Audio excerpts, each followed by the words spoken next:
social media versus website. Let's get into it. Which one will help your church grow? Okay, imagine two churches. Church A posts every day on social media. Church B focuses on improving its website and helping people find it through Google. 5 years from now, which church has a greater digital asset? Most people would say social media. I would argue the answer is the website. Social media and websites serve different purposes. And today I want to show you why your website should be the foundation of your digital outreach strategy. Are you ready? Let's go. Point one, social media creates awareness. See, social media strength is creating awareness, sharing stories, promoting events, building engagement, and staying connected. A sermon clip can go viral. A testimony can encourage thousands. An event can spread quickly. Social media helps people discover your church, and that's powerful. But awareness alone doesn't equal growth. Someone can watch your reel, like your post, and not ever take another step. What happens after they discover you? That's the question. Point two, your website builds trust. When someone is seriously considering your church, they visit your website. Let me say that again. When someone is seriously considering visiting your church, they visit your website. They want real answers. They want your beliefs. What do you believe? Ministries, what programs do you offer? Logistics, what time is service? Is there a place for my kids? Experience, what should I expect on my first visit? See, social media creates curiosity. Your website builds confidence. So don't treat your website like a digital brochure. Treat it like your church's digital front door. My God, that'll preach. Let me say that again. Try not to treat your website like a digital brochure. Treat it like your church's digital front door. Point three, social media is rented land. Algorithms change. What works today may not work tomorrow. Platforms change. Facebook, Instagram, TikTok, none of them are yours. Reach changes. Your audience can be cut off overnight. Your website, you own it. You control it. You decide what people see, the message they receive, and the next step they take. That's a huge advantage no social platform can offer. So your website is your digital real estate. You can post what you want. You have full control over your website. And the cool thing about your website is when you add a blog to it, you can optimize each blog for a different keyword that can rank in Google. So as many blogs as you write, you can rank for different keywords. And if you don't know, Google is one of the most, well, Google is the world's largest search engine. Last time I checked, it gets over 150,000 searches a second.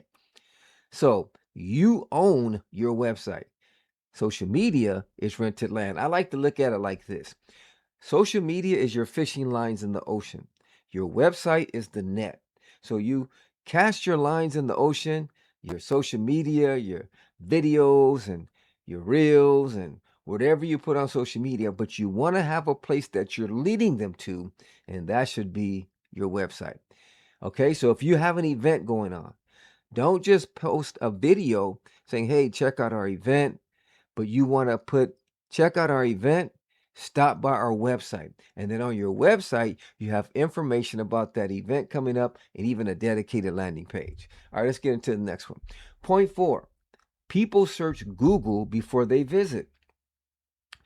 When people are looking for a church, they search with intent, such as churches near me, youth ministry near me, recovery program near me, Bible study near me. A person scrolling social media may or may not be interested. A person searching Google already has intent. They're actively looking for answers. Can they find your church? That's the question. Now, here's the powerful thing. Churches near me is a keyword. Youth ministry near me is a keyword. Recovery program near me is a keyword. Bible study near me is a keyword. What is a keyword? Anything someone types into Google, that's it. Whatever statement they type into Google is a keyword. Like I mentioned earlier, you can optimize every blog you write for a different keyword. Okay, so imagine optimizing a blog for churches near me, youth ministry near me, recovery program near me, Bible study near me. That's powerful. Point 5, every blog post is a new front door. What does the Bible say about forgiveness? Reaches people in their most vulnerable moments. How to choose a church for your family. Answers the exact questions seekers are asking. What to expect on your first visit. Removes fear and builds confidence to walk through the door. See, a social media post may last a day. A blog post can bring visitors for years. That's the difference between temporary content and permanent content. Now, I'm not knocking social media. You can use it, but you want to work them hand in hand. But I see though is a lot of churches spending a lot of time on social media, but their website is outdated. If I was to say build anything, build your website first because that's your digital real estate. You own it, and that's your net. Okay? All right. Conclusion. You need both. Social media creates awareness, starts the conversations, helps people discover you.